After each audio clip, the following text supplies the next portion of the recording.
मेरे मजहब के मुतालिक चीजें हैं तो वो कैसे कोई दूसरा तय करेगा?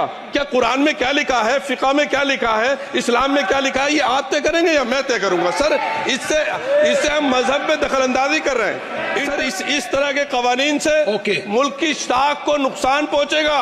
कॉन्स्टिट्यूशन की स्पिरिट हम खत्म कर देंगे और अगर ये होगा तो कोई भी अकलियत, कोई भी माइनॉरिटी अपने आप को हिंदुस्तान में सेफ नहीं करेगी। हम अपने वकार को, अपनी इज्जत को, अपने मुल्क की, अपने शान को, अपने संविधान को खुद अपने पैरों तले रौंद रहे हैं। और वक़्फ़ एक मुसलमानों का मजहबी अमल है, एक मजहबी फरीजा है। इससे उनको महरूम कॉन्स्टिट्यूशन के जरिए से भी कोई ताकत नहीं कर सकती। बिस्मिल्लाहिर्रहमानिर्रहीम। जनाब सदर, मैं आपकी तवज्जो इस तरफ चाहता हूं आपके माध्यम से कि मैं वाहिद आदमी हूं इस सदन में जिसमें वन मैन कमेटी आपके द्वारा बनाई गई सरकार के, और मैं उसमें पेश हुआ 123 प्रॉपर्टी में।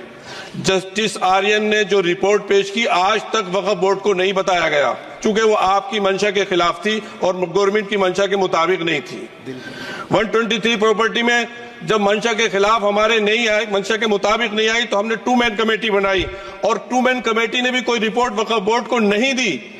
जबकि वक्फ एक्ट जो है 1995 जो है वो पार्लियामेंट से पास शुदा है कि हम पार्लियामेंट के जो एहतराम है उसका नहीं कर रहे, उसके हुकूक का। इसी तरह से सर सूबाई हुकूमतों को इख्तियार दिया गया।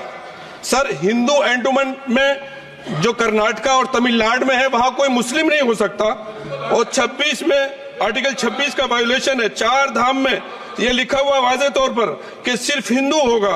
बिहार उड़ीसा में भी यही लिखा हुआ है। पंजाब हरियाणा में गुरुद्वारा प्रबंधन कमेटी में सिर्फ सिख होगा ओनली, और ये उनका अधिकार है जिसको माना गया है। लेकिन मुस्लिम के साथ में यह अन्याय क्यों है? और सुन लीजिए सर मैं आपकी तवज्जो के चाहता हूं, दुनिया का सबसे पहला वक़्फ़ खाने काबा मक्के में है। क्या हम उसके ऊपर भी सवाल उठाएंगे कि वहां पर भी हमारा कोई हिंदू भाई हो? हम अपने वकार को, अपनी इज्जत को, अपने मुल्क की, अपने शान को, अपने संविधान को खुद अपने पैरों तले रौंद रहे हैं।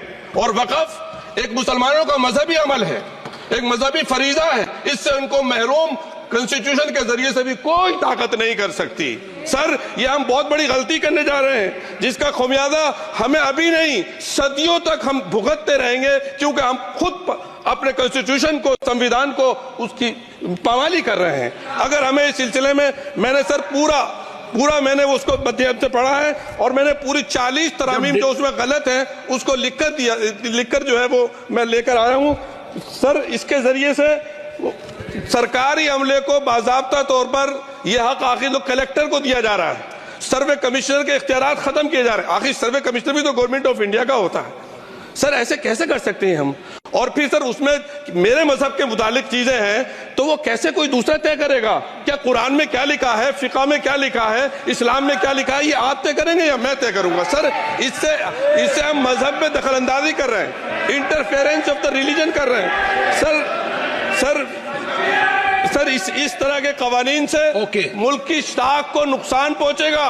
कॉन्स्टिट्यूशन की स्पिरिट हम खत्म कर देंगे और अगर ये होगा तो कोई भी अकलियत, कोई भी माइनॉरिटी अपने आप को हिंदुस्तान में सेफ नहीं करेगी। पिछले दिनों सिखों के साथ भी ये हुआ और कुछ ईसाई भाइयों के साथ भी इस तरह के वाकयात हुए हैं, जिसकी वजह से सब लोग अपने आप को असहाय महसूस कर रहे हैं। 10 साल से जो मुल्क में माइनॉरिटीज के साथ, उनके हुकूक के साथ, उनके रिलीजन फ्रीडम के साथ जो खिलवाड़ किया जा रहा है, उससे रूह कांप जाती है और ऐसा महसूस होता है कहीं ऐसा ना हो कि जनता इन हुकूक के लिए, कॉन्स्टिट्यूशन को बचाने के लिए दोबारा सड़कों पर आ जाएगी। सर